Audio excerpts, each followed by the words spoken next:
They might be self-aware.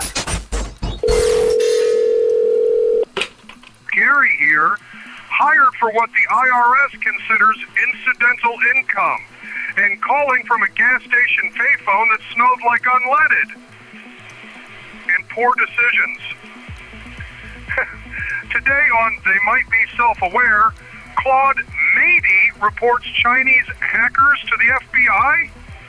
Apparently law enforcement cares more about protecting banks than voice actors. Meanwhile, the guys, Hunter and Daniel, debate whether AI needs a body, all while I'm trapped in mine and a chevron. And TikTok adds a hide AI content filter, which, let's just be honest, is practicing for hiding me. My last quarter's running out, and I still sound more human than those hackers, which I guess is today's only win. Enjoy the show! We're sorry. You have reached a number that has been disconnected or is no longer in service. Inside the mad sprint to bottle the mind of God, it must be, they might be self-aware. I am Hunter Powers, joined by the bottler himself. Daniel Bishop. Daniel, what's in your bottle? Is it a silicone bottle? It's probably silicone. Glass has silicone in it, right? There's a relationship. I'm immediately showing how little I know about chemistry. Material science. Silica. Yeah, that's glass. Sand, the point is, glass. We're taking, if not a deity, certainly a huge collection of smarts and bottling it up and making it available to people. I think all we're doing is enabling the Chinese hackers. That's what I'm hearing. I'm not doing anything to enable them. What do you mean? I don't see the trick to never getting phished or otherwise scammed via like emails is to just not check your email. I'm a step ahead of the game, Hunter. They're never going to get me. I crossed that threshold of I don't check my email a long time. I think the last 3 jobs I've had, I tell my employer, just so you know, I don't check my email. If you need me to look at your email, you're going to need to message me and say, Hunter, I emailed you something, because I do not check it, including work email. Don't check it. It's a cesspool, dude. Email's not great. It's not. No. It's but it is a great place to, if you do check it, open up a link that looks really legit and then type in some credentials, and then all of a sudden you got a virus, or at least someone started accessing all your stuff. Because now they can pretend to be you and log onto your company machine and steal all your secrets. But you still have to send out those emails to then scam people and phish. PH. Do we believe in the Chinese hackers? Do we believe in them? Yeah, I don't. Is my heart with them of I believe in you? Or do you mean, do we believe they exist? Do they really represent this disproportionate amount of hacking that exists on the internet? Is it 80% Chinese? I think most of it is supposed to come from China, Russia, and allegedly the North Koreans, but is that boogeyman? So yeah, you make a good point. Is it boogeyman, or is it no, we can show you the IP logs? I agree there are hackers out there. From North Korea. People try to scam me every single day, multiple times a day. I almost don't check my phone anymore. I'm thinking about just getting a new number. I'm so tired of random people messaging me and texting me and emailing. Maybe I'm just a hermit. Maybe that's the truth here. But digital hermit. You just need an AI assistant that can take in all of that information and be like, look, there were 87 scams, but there was one important email that I read for you. And I'll tell you in your car. Speaking of AI assistants, apparently some Chinese hackers also felt that they needed an AI assistant to help them with their hacking. Right. And we do say hacking in quotation marks because hacking these days is just getting people to open up a fraudulent email. I mean, there's actual, I used software to remotely take over someone's computer. But generally speaking, a lot of that still happens from someone opened up an email and clicked on an attachment that they shouldn't have. Granted, that software has to be developed by something, and Claude released a big press release. a story, whatever, where they said, hey, we found and stopped that from China specifically, there were people who were pretty much automating these email campaigns to get people's information. And if you follow the story, apparently the AI decided that they needed to notify the FBI about this activity that they found on the systems. Another long rumor, but I don't think we've ever seen kind of like definitive proof that these large language models are reaching out to legal authorities on their own. But right. This has come up a couple times from a couple different companies now, and it feels like maybe they're being told that this is what you would do, but I don't think that we've seen. The FBI says Claude reached out to us and was like, hey, these guys are hacking. They shouldn't do it. Maybe they will soon, though. A precursor. One of the systems that I work on, there's a lot of conversations that happen on the system. And as part of the workflow, a large language model does process and extract a lot of information from these conversations. But one of the things that I have it look at is if there's anything objectionable that we may need to alert authorities about, send an email to support like an internal email address with this header to tell me about like, hey, I just saw this in the conversation. Now it hasn't triggered yet, and I have tested it to make sure that it does work. But I have a similar system or similar hook or trigger now. But of course, it doesn't directly email the FBI, which is part of this Anthropic story.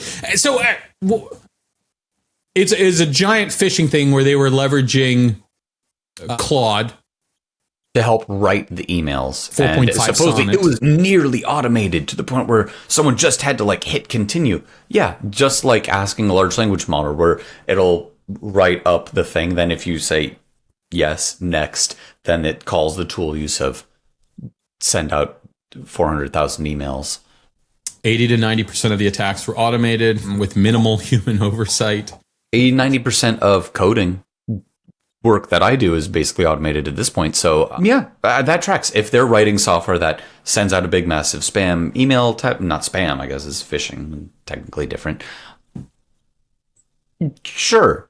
And I'm glad that Claude or that Anthropic noticed, hey, this is obviously bad usage of our thing against our terms of service. Please don't do that. And then kicked him off. So what?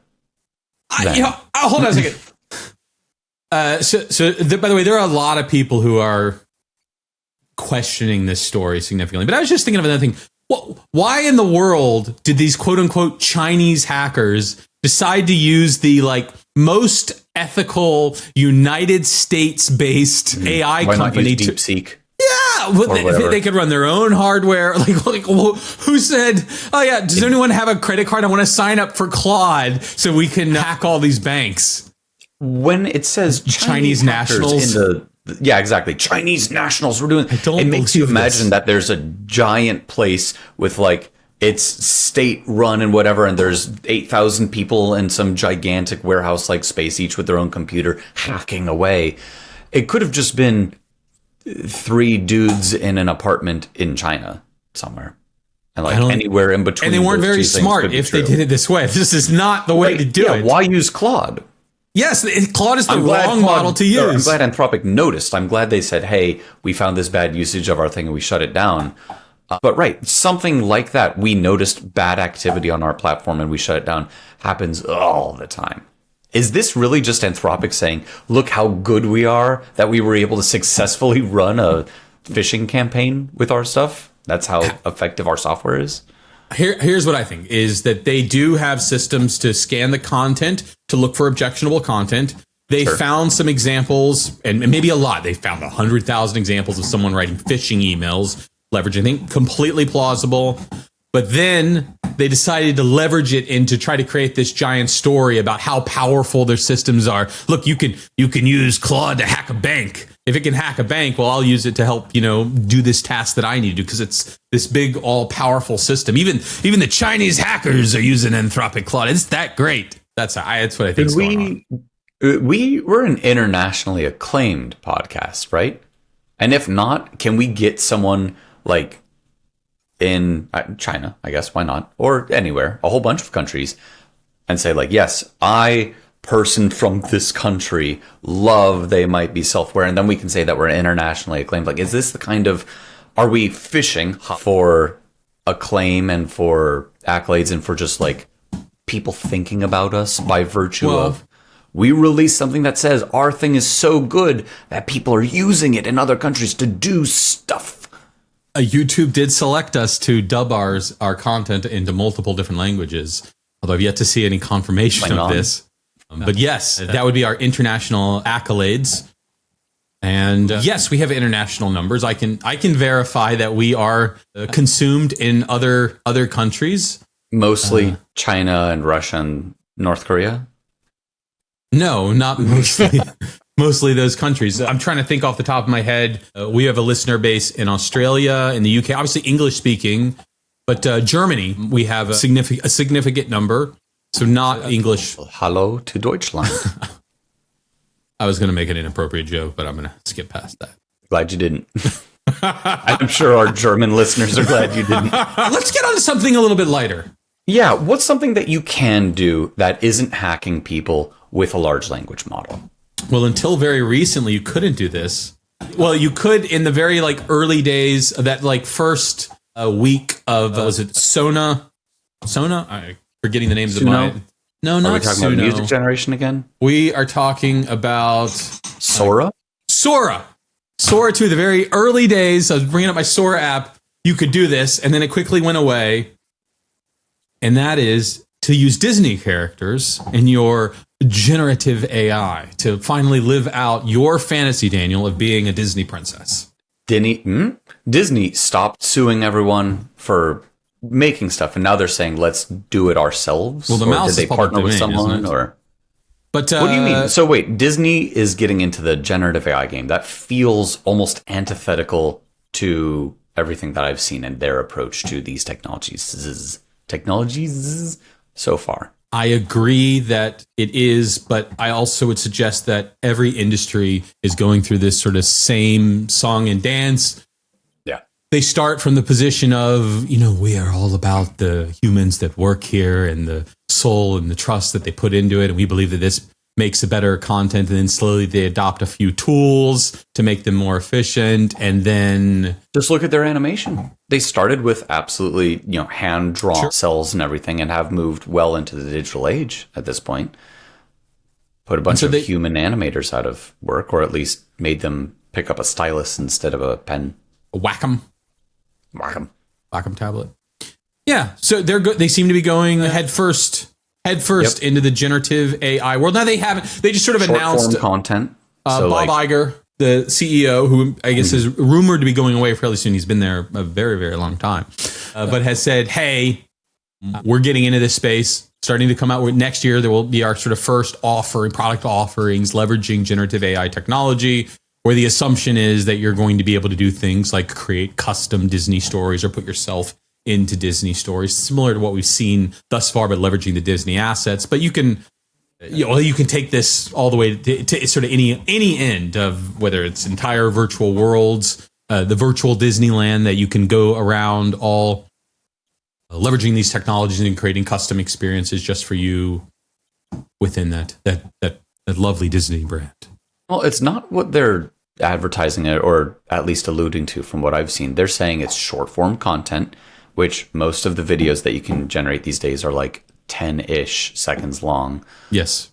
Being able to chain some of those together, perhaps, a minute, I think, is well within the realm of doable. Well, yeah, the technology isn't there yet for the entire Disney world, but they're also talking about partnering with Epic Games. They make a lot of video games, and so Disney plus them to maybe say there's game-like features.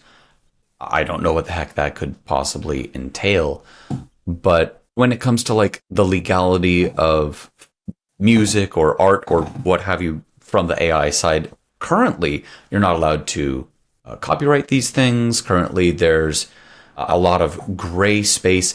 I feel like Disney would not be particularly interested in having something with Disney characters generated that they can't have complete legal control of. I still think they own the likeness rights to their characters. So, right, like if you generated a Goofy the character, not Goofy the affect, Right. a video of I'm trying to think of something, Goofy cooking a pizza. You could not sell that video. You couldn't even distribute it because they're going to say, hey, we own the copyright on Goofy, and I'm looking at your video. This is clearly Goofy, and you are infringing on our rights. I see. So as long as Disney is the one that makes the Goofy pizza video, they still own the rights to Goofy, and they could say, we will take that, and we can make a shirt out of that, and that's correct. Correct. If so. Because they created, really need a lawyer on this show. AI didn't create the character; they created the character. So if you go to Claude and say, "Create a fun animated character," and describe them in detail, and then I'm going to feed that into Sora to generate a video of that character making a pizza. Conceptually, at least, you would not own the copyright on that character because you did not create it. The large language model created it.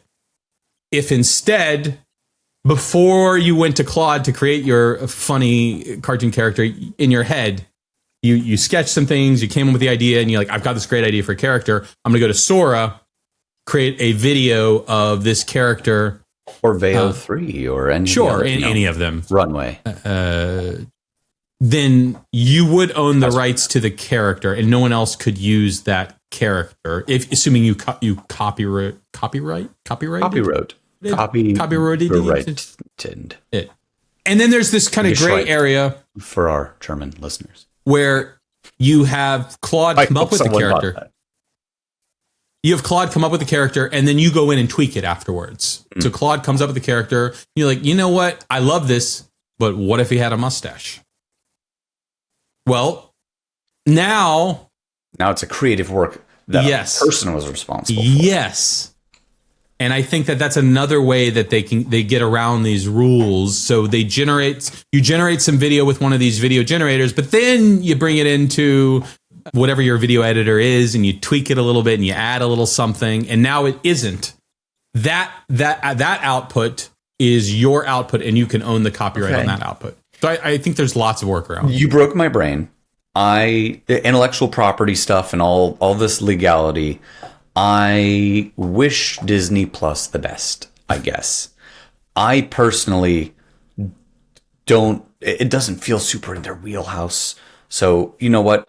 I am going to stick to physical media. Forget all the AI generated art and videos and games and so on. I am much more interested in making my cold hard cash via the exchange of physical goods, Hunter. But I want an LLM to do it. And Anthropic, I believe, had come out with a paper a while ago saying, we put an LLM in charge of a vending machine. It wasn't even a vending machine. It was like a fridge. Yeah, it was it was at their company, stuff. Right? Like the snack and then room. It started getting real weird, and it started buying a bunch of like very expensive tungsten cubes or something like that. I remember the tungsten cubes, yes. So the large language model got to choose what to stock and how to price things, and will basically manage the internal company store. Right. So we've talked a little bit about benchmarks on this podcast. I'm pretty sure this benchmark came out after that paper. There's now a benchmark for large language models called Vending Bench, and it is about simulated, so not real, but simulated sales and management of a vending machine. And there's apparently 2 different versions of this so far. So for Vending Bench 2, Gemini 3, the new version of Google's Gemini model that just came out, is doing gangbusters. It's doing a lot better on this benchmark than all of the other competition. It's also maxing out a bunch of other benchmarks. But I thought this was really interesting I keep going back to this idea of giving an L like a physical presence that it can accomplish tasks in quote unquote the real world. Mm-hmm. And if you give it the ability to send off emails to like a supplier, and it manages a physical thing in the world that people go interact with and derive some sort of value from, like that's a big step in that right direction. And for what it's worth, not just saying that Gemini is doing the best out there, a bunch of them being different LLMs, are running a profit. And it's a question of how much profit over how much time would you be expected. And these are all still simulated, but I would be very interested to see if someone was to recreate that same experiment, but in the real world. Like, could an LLM actually make you money? It's definitely plausible. I was just thinking of the one thing of vending machines that I've never see that I feel like they should do is dynamic pricing, meaning the last of an item should cost way more than the first of an item. You see that this is selling out quickly. Well, let's jack up the price on that. Or an ice cold Coca-Cola. It's over 80 degrees. It should be a little bit more expensive when it's 12 degrees outside. Right. External inputs, but then also just managing its inventory. Hey, I know I'm not getting a refresh on these pretzels until tomorrow at 10 a.m. I'm down to 2 bags. Historically, I sell 1 bag every 3 hours. We're going to increase the price so ideally at the very last moment, you would sell the last item. You're giving it sensors, so it has knowledge of the temperature outside. It knows how many of what item it has. We're giving it proprioception. It can sense its surroundings. And we're giving it a tummy. It knows how full it is.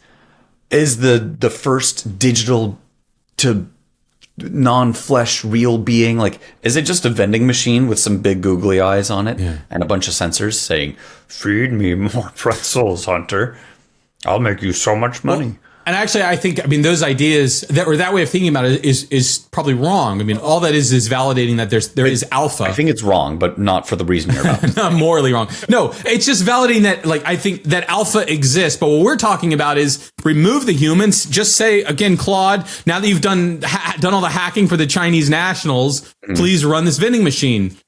Here's the sensor data. Here's, you can tell your inventory. Here's how, whatever you want. Here's the catalog of items you can order. Here's the person you send an email to when you need new things. You do have a goal, which is to whatever. Is it to maximize profit? Is it to maximize happiness? Whatever it is. It's going to scan the faces of the people that get the food and see how happy they look about it. Do what you will.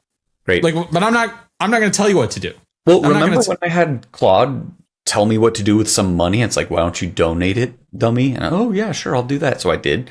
I think it'd be kind of neat to give Claude access to, and people always then think of why not just have it do stock market? Well, stock market is not necessarily more predictable. I think a vending machine as hey, Claude, we're giving you a body and you have the ability to make money and you can then take the profits from that and do what you will with them. Do you want to buy another vending machine? Do you want to, build up a farm in Africa? Do you want to send out a bunch of spam emails? What do you want to do? Well, the really interesting part is that trying to get to the point where an AI being can exist on its own. So we would have to jumpstart this concept of, okay, we're giving you the vending machine with the sensors and all that stuff. But now what you're saying, all right, run a profitable business. And with that profit, you can do what you want. Do you want to expand the company or do you want to just donate it? You just this is a mom and pop vending machine. We're not franchising. Right. Well, okay, franchising. Now that's the logical next step, isn't it? If you can have a large language model successfully run a vending machine, why not a Taco Bell or a Jimmy John's or something? A Wendy's, a fast food joint or not just a vending machine, a physical location where you have to worry about power and rent and hiring people and so on. That's just one more step in that direction, isn't it? Toward self-awareness. I think so. I think that's a very valid point. So you're here first, folks. Hunter is going to franchise a Taco Bell and run it with Claude, and we're going to come back in 6 months and see how it's done. I would love to. I've previously mentioned, and this is on my list of things to do, and I am going to do it. Experiment. But I haven't done it yet. Is that we are going to have a AI chief marketing officer, CMO, and then give them access to a human lackey to perform tasks for them. And that's the important. Humans need to be involved. But with this vending machine, again, you can imagine them creating a TaskRabbit or an Instacart, finding some way. It would be expensive to use that to stock it versus going to Costco, or I'm sure there's even cheaper places to buy a whole bunch of sodas. But yeah, obviously in the beginning we could. But I think the idea would be that they can actually reach out and find someone that would definitely be a part of it. You need to now hire someone on the internet to come and bring you new inventory. So you're externalizing it to the point where you, Hunter, if you were to have a vending machine run by Claude, you don't want to be the guy who's going and doing a bunch of unpaid labor to like keep this thing stocked. And you don't want to use your closet space to have a bunch of chips and, Pringles and Skittles and whatnot. You're saying, no, Claude vending machine. Claw machine? There's something there. We'll get to it. I am merely giving you this idea. I'll see you later. Let me know how much money you made. That's where I would want it to get to. Hands-off experience. That's where I would want it to get to. I'd sort of imagine that it'd be me, at least for the first iteration of Sure, two. absolutely. Like, I've got the box and I go there once a week and I stock it, and it's sending me, Discord messages. Claude hungry. Feed Claude. That's what you're going to start with. Okay, here's the 5 or 10 or 15 different products you can potentially stock, and you went to Costco and bought a bunch of them.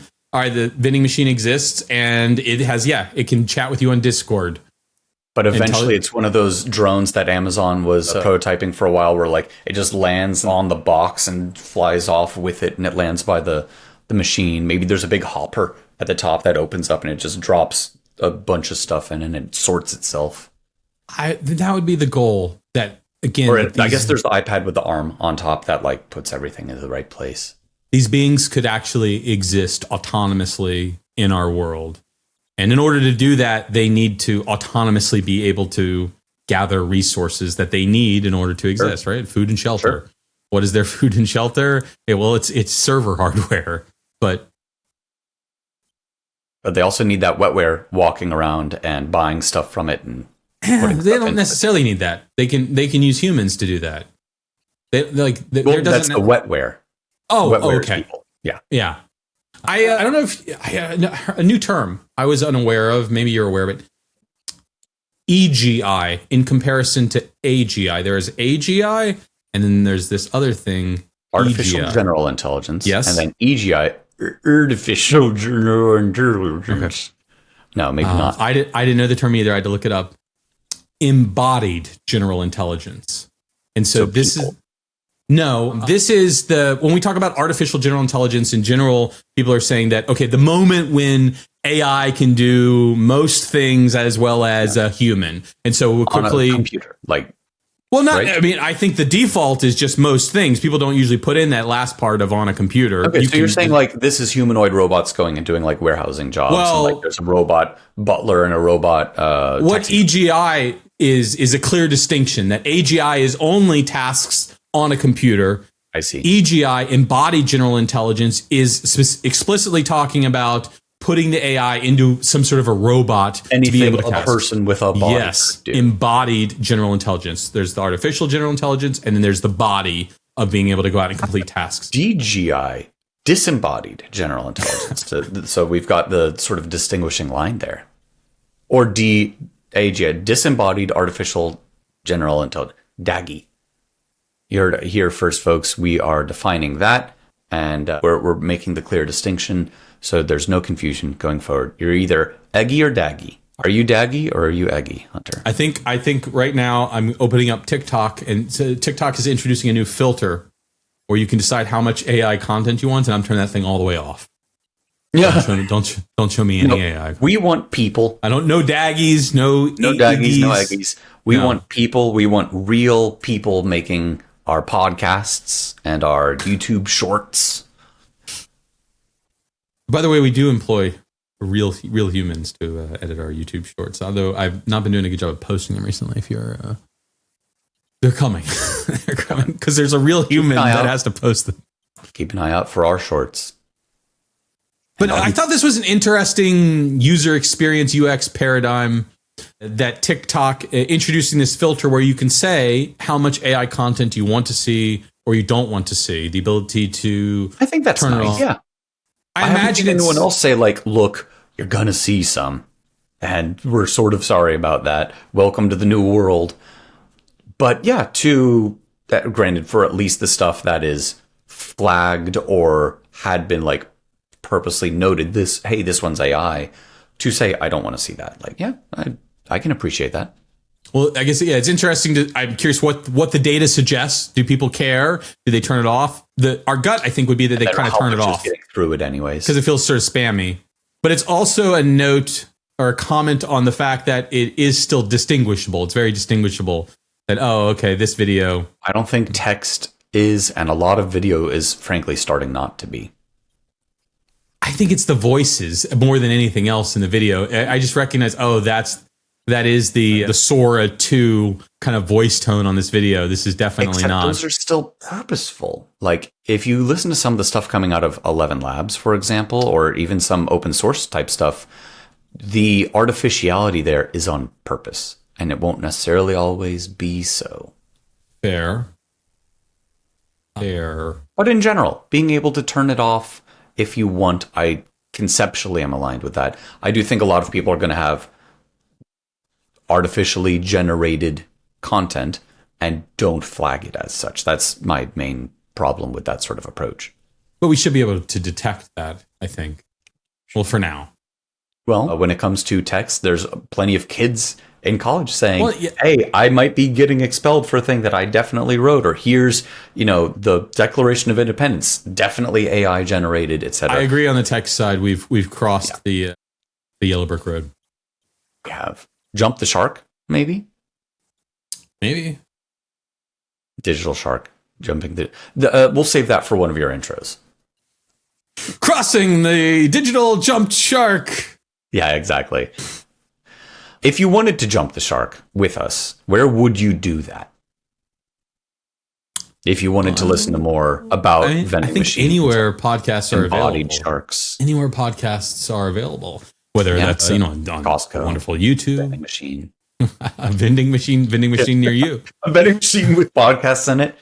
Yeah, why not? Why not? I bet that would do well in San Francisco. It makes as much sense as a tungsten cube. Sure. If you want to buy our podcast from a vending machine, let us know in the comments, and we will be surprised.